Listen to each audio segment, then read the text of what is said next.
What the fuck is this piece of shit? Starfleet Academy episode 4. Let's just jump right into it.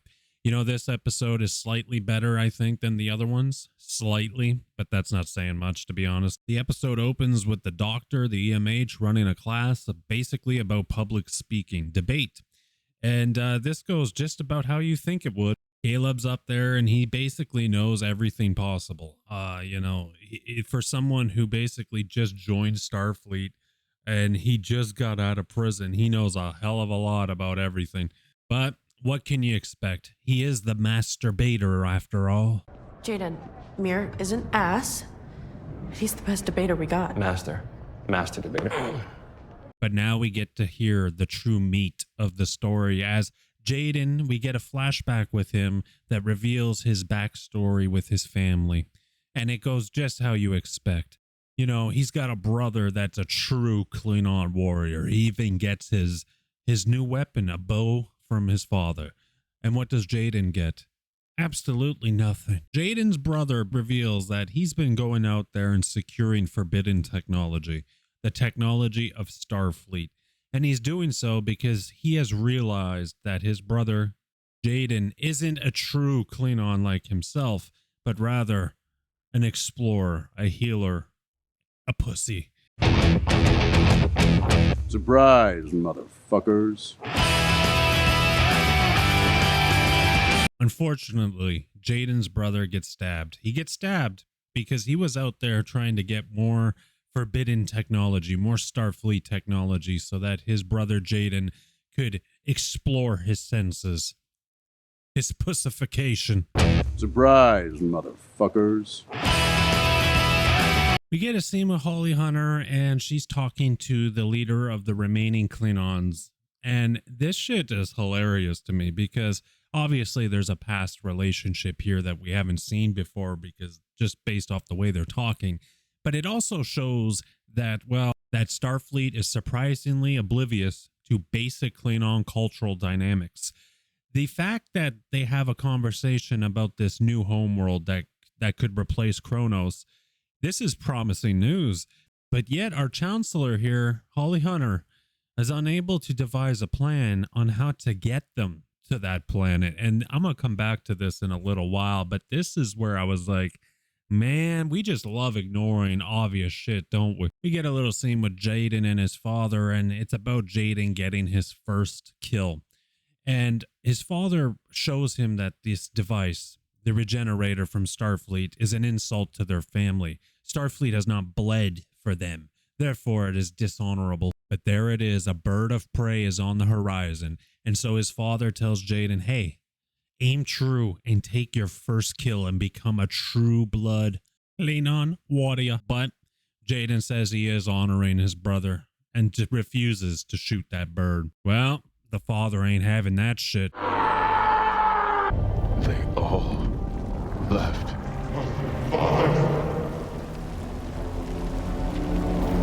Come back.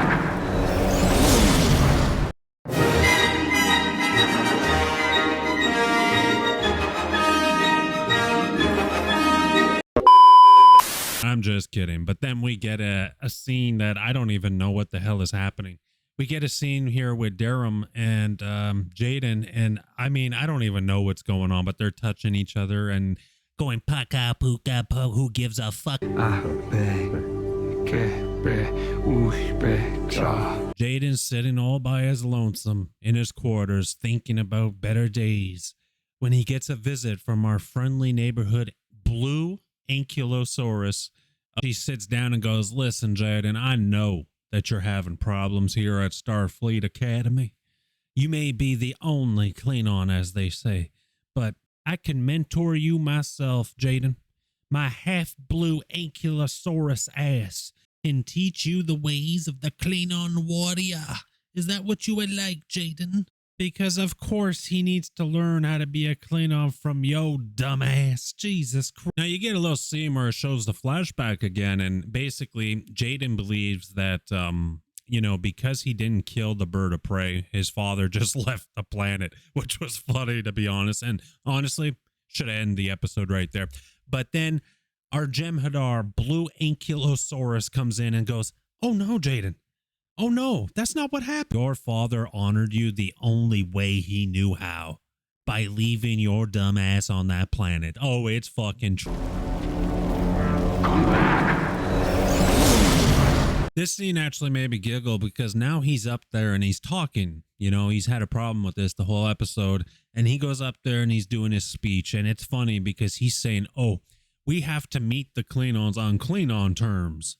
So he suggests a Klingon solution to a Klingon problem. And apparently this is supposed to be a big brain moment. And now we make it to the end of the episode. And this is where I started laughing because this is meant to be a big moment, especially for Jaden. This is Jaden's big plan, right? This is the biggest load of dog shit you've probably ever heard in your life. You see, Jaden has convinced Starfleet to show up and basically stage a mock fight against the Klingons because the Klingons don't want charity. They want to win this planet, this new homeworld, with honor. They want to fight for this instead of being given this. And Jaden, you know, is apparently the only person smart enough to have come up with this idea when Starfleet literally has hundreds and hundreds of years of time with the Klingons. It would know that they are very complex with their cultural, you know, rituals and such. They would know this already. Like, it's so stupid to me. The fight, the mock fight, lasts like 10 seconds, and then Starfleet calls over their leader and goes, "Listen, we surrender, man. We don't know what we doing out here. We retarded. We surrender." And somehow they don't view this as charity. You know, the thing that they've been complaining about the entire fucking episode. They don't view this as charity, though, for some reason. It's so stupid. Oh, my God. All in all, I actually thought this episode would be worse. I think this episode is rated higher than the last three, but it doesn't save the series for me. In fact, it still has little stupid moments, like I've mentioned, with like Starfleet being oblivious and things. It's a shame. It really is. You know, this stuff could be much, much better. But you know what? A stronger episode than the last three, but man, I can't wait for this series to be over. Oh, it's damn true. Anyway, that'll be it for me, guys. If you watched it to the end, consider subscribing because there's going to be more shit out there to rip down coming shortly. I'll catch you guys around. Peace.